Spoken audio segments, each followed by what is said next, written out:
push it back?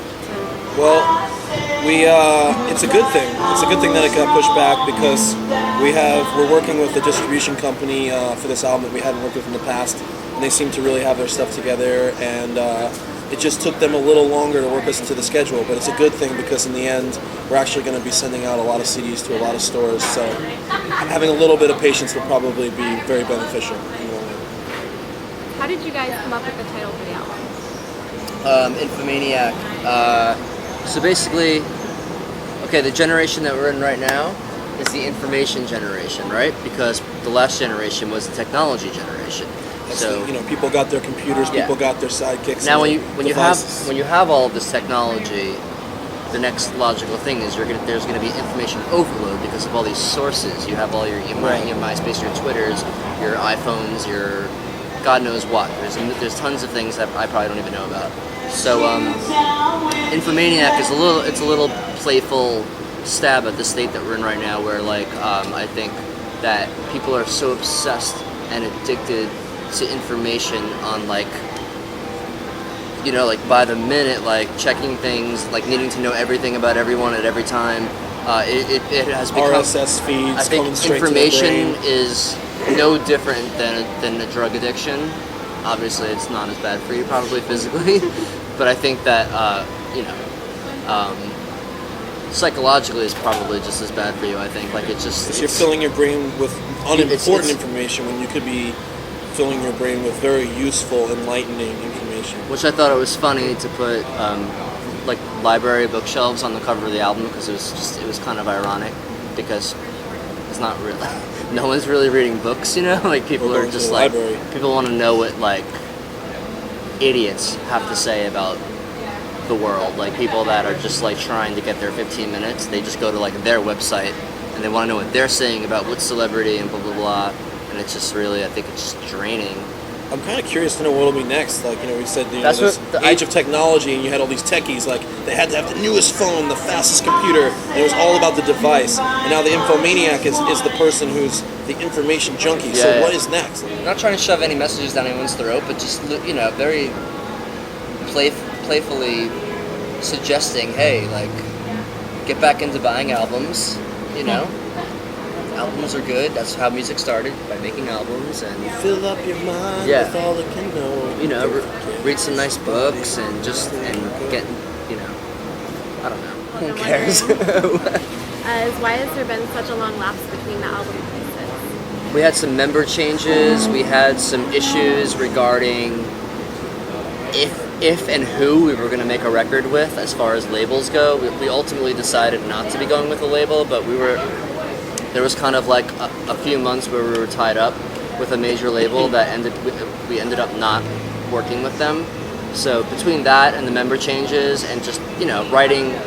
We were also kind of holding out. We were hoping to work with our buddy Jerry Finn as a producer, and he unfortunately passed away untimely. And there's a variety of things: labels, producers, management. There was not one thing. It was a lot. We were changing managers, booking agents.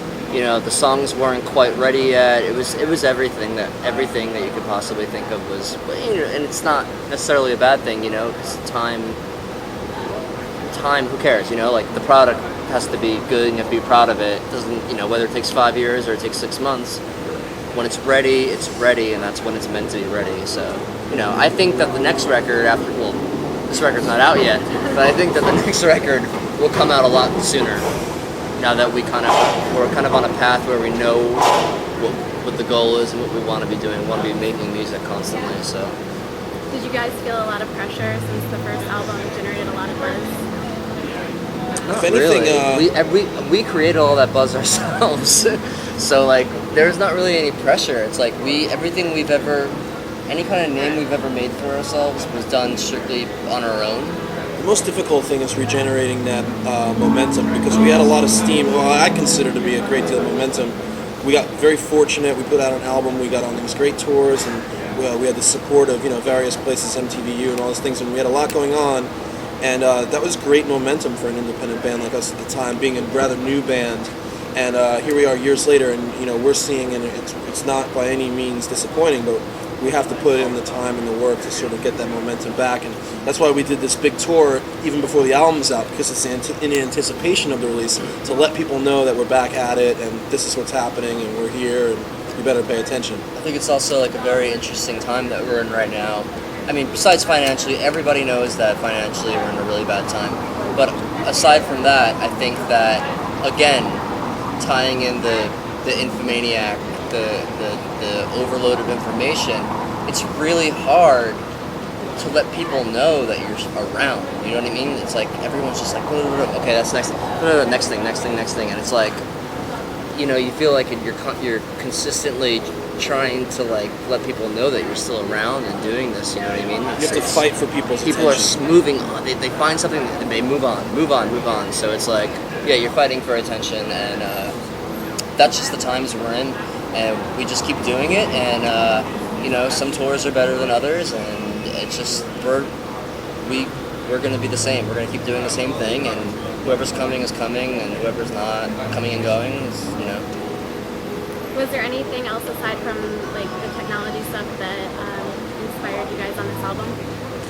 Yeah, of course. I mean, you know, social consciousness, political consciousness, cultural awareness. I mean, a lot of the themes of, you know, if you look throughout our albums, it's a lot of the themes about life and love and relationships and sex and politics and things that exist in your everyday life.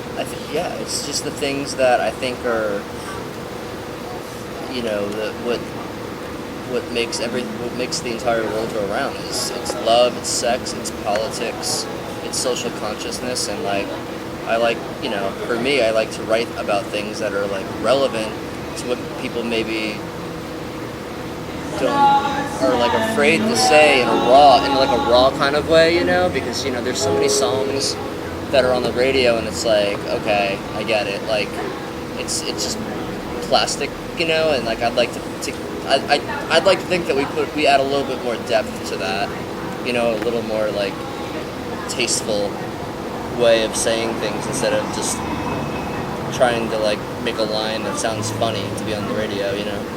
But I think humor plays a big part in it, though. Tasteful humor. Do you guys think that your fans are going to receive the new album? Well, I think it's, you know, we've had fans from when we first conceived the band, and we have fans that we just made last night. So the fans that have been with us from day one are 4 or 5 years older now. So it would be interesting to see. I mean, obviously we've grown and matured since then too. We're older guys, and it'd be interesting to see as we've matured how other people have, you know, if the younger crowd has matured with us, or if they've moved on to other things, or maybe we develop a whole new crowd, you know. But hopefully, people who hear it like it. That's just, you know, I think simple. Yeah, I think sophomore albums are like the hardest albums because it's like it doesn't sound like the first one. The diehard fans are like so they're so what's the word? They're so passionate and they're so married to that first album because that's the beginning of that band, and that's everything that they know about that band is based on this first album they made. So the sophomore record is like, for a lot of, I think, diehard fans, it might be hard to digest. This record you have to sit with for a little bit, you know, and the thing is, we're never gonna make that first record, and we're never gonna make this record that's coming out ever again. Like, we're always gonna be doing different things. I can assure you that our next piece of music that we release will be entirely different than the last few. Because it's whether it's an EP or a full length or a live album or whatever it is, it's gonna be. If you're not branching out, and you're not exploring, then all you're doing is wasting your own time, and you know, like just trying to like, you know, fit into this niche of like, oh, this is what we do these kinds of songs, and it's like, that's not us. We're constantly branching out, and like we have too many influences to settle on this one sound, and it'd be boring, and it'd be like constricting artistically. Especially now with Brandon Meyer and Mike in the band as well. I mean, I think that like the possibilities are really limitless in terms of what we can actually accomplish musically. Oh my God.